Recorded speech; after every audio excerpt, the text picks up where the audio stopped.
சித்திரை திருவிழா இன்னைக்கு நடைபெற்று இருக்குது. இன்னைக்கு எல்லா உலகத்தில் இருக்க எல்லா திருநங்கையும் வந்து இங்கே தாலி கட்டி தாலி அறுக்கிற நிகழ்வு. இன்னைக்கு வந்து தாலி கட்டுறது, நாளைக்கு தாலி அறுக்கிற நிகழ்வு இருக்குது.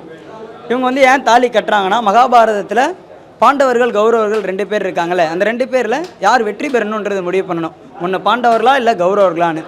இதில் யார் வெற்றி பெறணும்னாலும் சர்வலட்சணம் கொண்ட ஒரு ஆண் மகனை பலி கொடுக்கணும் காளிதேவிக்கு. சர்வலட்சணம் கொண்டது இந்த உலகத்தில் மொத்தம் 3 பேர் தான். பகவான் கிருஷ்ணர், அர்ஜுனருக்கும் நாகக்கண்ணிக்கும் பிறந்த நல்ல அரவான். இந்த 3 பேரில் 2 பேரை பலி கொடுக்க முடியாது. ஏன்னா பகவான் கிருஷ்ணரை பலி கொடுத்தா உலகம் உண்டா? இல்லை. அர்ஜுனரை பலி கொடுத்தா போரே கிடையாது. அப்போ அரவானை மட்டும்தான் பலி கொடுக்கலாம். அரவானை பலி கொடுக்க முதல்ல போய் கௌரவர் கேட்குறாங்க, சாமி நீ எனக்கு வந்து அமாவாசை அன்னைக்கு வந்து பலியானனா நாங்கள் தான் வெற்றி பெறுவோம். அப்படி கேட்க பார்த்து அவர் என்ன பண்ணுவார்னா, இல்லை உங்கள் பக்கம் நான் வரேன், அப்படி வரேன்னா உங்கள் பக்கம் எந்த ஒரு தீமையும் இருக்கக்கூடாது, எந்த ஒரு தீமையும் இல்லைனா நான் பலிக்கு வரேன் அப்படின்னு சொல்லிட்டு வாக்கு கொடுத்துருவார். ரெண்டாவதாக பகவான் கிருஷ்ணர் போய் கேட்பார், எனக்கு நீ அமாவாசை அன்னைக்கு வந்து பலியானனா பாண்டவர் தான் வெற்றி பெறுவாங்க.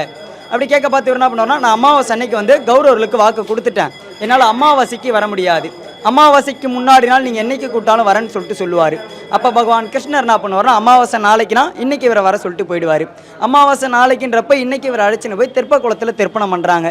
திருப்பணம் பண்ண பார்த்து சூரியனும் சந்திரனும் ஒன்று சேர நேர்கோட்டில் பூமி வராங்க. பகவான் கிருஷ்ணரை கேட்குறாங்க, சுவாமி நாளைக்கு தானே அமாவாசை, இன்றைக்கி எதுக்கு திருப்பணம் பண்ணுறீங்கன்னு. பொதுவாக அமாவாசைனா என்ன?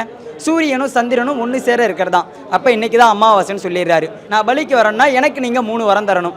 என்னென்ன வரம் கேட்டால், முதல் வரம் திருமணம் ஆகணும், 2வது வரம் 18 நாள் போரில் 1 நாள் போர், 3வது வரம் சிரசு மட்டும் சிரஞ்சீவியாக இருந்து 18 நாள் போரையும் முழுவதும் பார்க்கணும். இதில் முதல் வரம் திருமணம் ஆகணும்.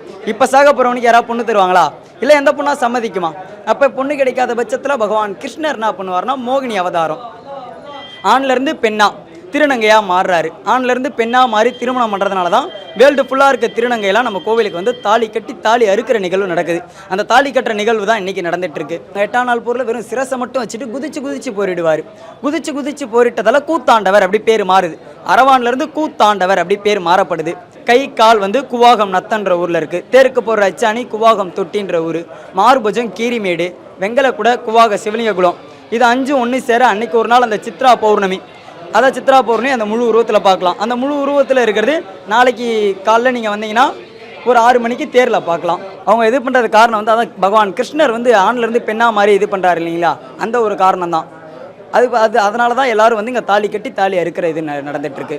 ஆண்கள் கட்டுறதுக்கு காரணம் வந்து அவங்க ஏதாவது ஒரு வேண்டுதல் வச்சுருப்பாங்க. அவங்களுக்கு குழந்தை பாக்கியம் இல்லாமல் இருந்திருக்கலாம், இல்லை திருமணம் நடக்காமல் இருந்திருக்கலாம். அவங்களாம் வேண்டியிருப்பாங்க, இந்த மாதிரி எனக்கு ஒரு திருமணம் நடந்துட்டாவோ இல்லை குழந்தை பிறந்துட்டாலும் நான் அவங்கள வந்து தாலி கட்டிக்க சொல்கிறேன் அப்படின்னு சொல்லிட்டு வேண்டியிருப்பாங்க. அதனால தான் எல்லாம் இங்கே ஊரில் இருக்க ஆண்கள்லாம் வந்து தாலி கட்டுறதுக்கு காரணம்.